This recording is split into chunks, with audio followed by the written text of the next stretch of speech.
যে পৃথিবীতে টাকার বিনিময়ে আপন মানুষ কেনা যায়, সেই পৃথিবীতে টাকার চেয়ে আপন বোধহয় আর কেউই হতে পারে না। মানুষের জীবনের একটা সময় পার হলে পরিবারের জন্য এবং নিজের জন্য টাকা ইনকাম করতে হয়। তখন এক একজন এক একটি পথ বেছে নিয়ে আয় শুরু করে। আর আয় শুরু করার পর মানি ম্যানেজমেন্টের বিষয়গুলো যদি মেনে চলা না হয়, তাহলে একটি মানুষের ধনী থেকে গরিব হতে এবং জীবনে ধ্বংস হতে বেশি সময় লাগে না। আপনি 5,000 টাকা ইনকাম করেন অথবা 5 লাখ টাকা ইনকাম করেন, আপনি যদি আপনার উপার্জিত অর্থকে সঠিকভাবে কাজে লাগাতে না পারেন, তাহলে আপনি কখনোই সফল ধনী ব্যক্তি হতে পারবেন না। গত ভিডিওতে আমি আপনাদের বলেছিলাম কিভাবে আপনারা আপনাদের আর্থিক সংকট থেকে মুক্তি পেতে পারেন। আপনারা যারা ভিডিওটি এখনো দেখেননি, তারা উপরে আই বাটনে অথবা ডেসক্রিপশন বক্সে দেওয়া লিঙ্ক থেকে ভিডিওটি দেখে আসতে পারেন। আর আজকের ভিডিওর মাধ্যমে আপনি জানবেন মানি সেভিংস, অর্থাৎ কিভাবে আপনার টাকাকে সঠিকভাবে জমাতে পারবেন এবং অপচয় কমিয়ে কিভাবে আপনি আপনার অর্জিত অর্থকে সঠিকভাবে কাজে লাগিয়ে জীবনে ভালো কিছু করে সফল ধনী ব্যক্তি হতে পারবেন। Money is the second god, এই কথাটা একেবারে মিথ্যেও নয়। দৈনন্দিন জীবনযাপন কঠিন হয়ে উঠেছে শুধুমাত্র টাকার অভাবে। দ্রব্যমূল্যের দাম বৃদ্ধিতে টাকার গুরুত্ব যেন আরো অনেক গুণ বেড়ে গেছে। তবে সামনে আরো কঠিন সময় আসতে পারে, তাই যেটুকু সম্ভব সঞ্চয় করতে পারলেই ভালো। আর আপনি যদি সত্যি টাকা জমাতে চান, তাহলে একটি আয় থেকে টাকা জমিয়ে বেশি দূর যেতে পারবেন না। ধরে নিন আপনি চাকরি বা ব্যবসা থেকে প্রতি মাসে 30,000 টাকা আয় করেন, যার মধ্যে 24 থেকে 25,000 টাকা খরচ হয়ে যায়, আর বাকি থাকে 5 থেকে 6,000 টাকার মতো। ধরা যাক প্রতি মাসে আপনি 5,000 টাকা করে জমাবেন। যদি সত্যিকার অর্থেই প্রতি মাসে আপনি 5,000 টাকা করে জমান, তাহলে এক বছরে জমবে 60,000 টাকা। এভাবে যদি আপনি টাকা জমাতে থাকেন, তাহলে 1 কোটি টাকার মালিক হতে আপনার সময় লাগবে প্রায় 167 বছর। সুতরাং টাকা জমিয়ে যদি ধনী হতে চান, তাহলে একাধিক আয়ের পথ ছাড়া আর কোনো উপায় নেই। তাহলে চলুন জেনে নেওয়া যাক টাকা জমানোর কিছু কার্যকরী উপায়। নাম্বার 1, প্রতিদিন হিসাব রাখুন। আপনি যখন আপনার প্রতিদিনের খরচের হিসাব জানবেন এবং নির্দিষ্ট স্থানে সেটা লিখে রাখবেন, তখন দেখবেন সঞ্চয় করা সহজ হয়ে যাবে। আর যে গাড়িতে যাতায়াত করলে আপনার খরচ কম হবে, সেই গাড়িতে যাতায়াতের চেষ্টা করুন। নিয়মিত হিসাব রাখলে টাকার উপর আমাদের ঠিকঠাক নিয়ন্ত্রণও থাকে, তাই হিসাব রাখতে হবে প্রতিদিন। নাম্বার 2, টাকা জমানোর মানসিকতা। আমরা টাকা খরচ করার মধ্যেই বেশি আনন্দ খুঁজে পাই। সেখান থেকে নিজেকে সংযত করে টাকা জমানোর মানসিকতা গড়ে তোলার জন্য এমন কিছু স্বপ্ন দেখা উচিত যা মন থেকে টাকা জমানোর নেশা হয়ে যাবে। আর আপনার যদি আগের কোনো ঋণ থেকে থাকে, তাহলে আগে সেই ঋণ পরিশোধ করুন। একদিক দিয়ে ঋণ পরিশোধ করবেন এবং অন্য দিক দিয়ে টাকা জমাবেন, এর সহজ মানে হচ্ছে ফুটো বালতিতে পানি ঢালা। আপনি যদি বর্তমানে ঋণগ্রস্ত থাকেন, তাহলে যত দ্রুত সম্ভব আগে ঋণ পরিশোধ করুন এবং পরবর্তীতে টাকা জমানোর দিকে মনোনিবেশ করুন। আমাদের খরচের একটি অন্যতম বিশাল অংশ পরিবহন খাতে চলে যায়। আপনাকে যদি প্রতিদিন বাইরে যেতে হয়, তাহলে পাবলিক বাস ব্যবহার করতে পারেন। হেঁটে যাওয়ার রাস্তা হলে হেঁটেই চলে যান। এক্ষেত্রে স্বাস্থ্য এবং পথ দুটোই ভালো থাকবে। নাম্বার 3, প্রয়োজন ও চাহিদার পার্থক্য বুঝুন। ঝোঁকের মাথায় আমরা হঠাৎ যে খরচগুলি করি সঞ্চয় করার ক্ষেত্রে, সেটাই বড় বাধা। সঞ্চয় করার ক্ষেত্রে আপনাকে প্রথমেই দেখতে হবে কোন জিনিসটা আপনার সবচেয়ে বেশি প্রয়োজন আর কোন চাহিদাটা পরে পূরণ করা যাবে। কোনো কিছু ভালো লাগলে হুট করে সেটা কিনে ফেলার সিদ্ধান্ত নেওয়া যাবে না। যেমন কখনো হয়তো আপনার মনে হলো অনেক দামি একটা গাড়ি কিনলে খুব ভালো হতো, কিন্তু তখনই আপনার নিজেকে এই প্রশ্ন করতে হবে, আমার আয় কত? এই শখ আপনার সঞ্চয় থেকে কী পরিমাণ টাকা কমাবে সেটা মনে করিয়ে দেবে। দামি গাড়ি এখন আপনার আদৌ কেনা জরুরি কিনা সেই ভাবনা এনে দেবে। যখন আপনার হাতে যথেষ্ট টাকা থাকবে, সঞ্চয় থেকে খুব বেশি ভাঙতে হবে না, তখন গাড়িটা কেনার কথা ভাবতে পারেন। নাম্বার 4, টাকা আলাদা রাখুন। কাজের টাকা আপনি সবসময় আলাদা রাখার চেষ্টা করুন। আপনার কাছে জরুরি কিছু কেনা দরকার, এর জন্য সবসময় কিছু টাকা ক্যাশ রাখতে হবে।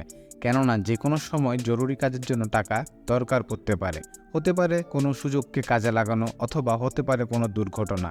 এই টাকাগুলোকে স্বাভাবিক অবস্থায় হাত দিবেন না। জরুরি প্রয়োজনের টাকা সবসময় আলাদা রাখতে পারলে টাকা জমানোর পদ্ধতি আপনার জন্য আরও সহজ হয়ে যাবে। নাম্বার 5, আগে সঞ্চয় করুন, তারপরে খরচ করুন। উপার্জন যাই হোক না কেন, মাসের শুরুতেই সেটাকে 50, 30, 20 এই অনুপাতে ভাগ করে ফেলুন। 50 ভাগ টাকা অতি প্রয়োজনীয় খরচ, অর্থাৎ বাড়ি ভাড়া, বিদ্যুৎ বিল, গ্যাস বিল, খাবার ইত্যাদির জন্য বরাদ্দ রাখুন।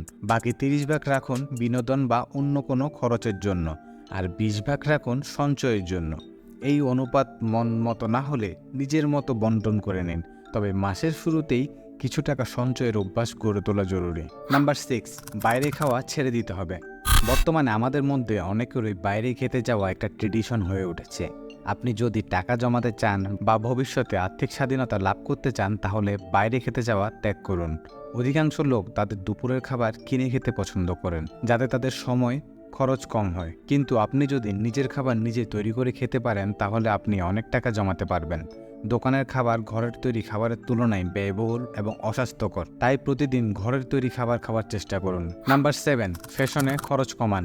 আপনি অবশ্যই পোশাক এবং ফ্যাশনের টাকা খরচ করবেন, তবে তা যেন খুব অতিরিক্ত হয়ে না যায়। মনে রাখবেন, যদি আপনি জীবনে সফল হতে পারেন তবে আপনার ছেঁড়া লুঙ্গিটাও জাদুঘরে ঠাঁই পাবে, আর ব্যর্থ হলে আজকের আপনার এই নামি দামি স্যুট প্যান্টেরও কোনো মূল্য থাকবে না। নাম্বার 8, কেনাকাটার খরচ কমান।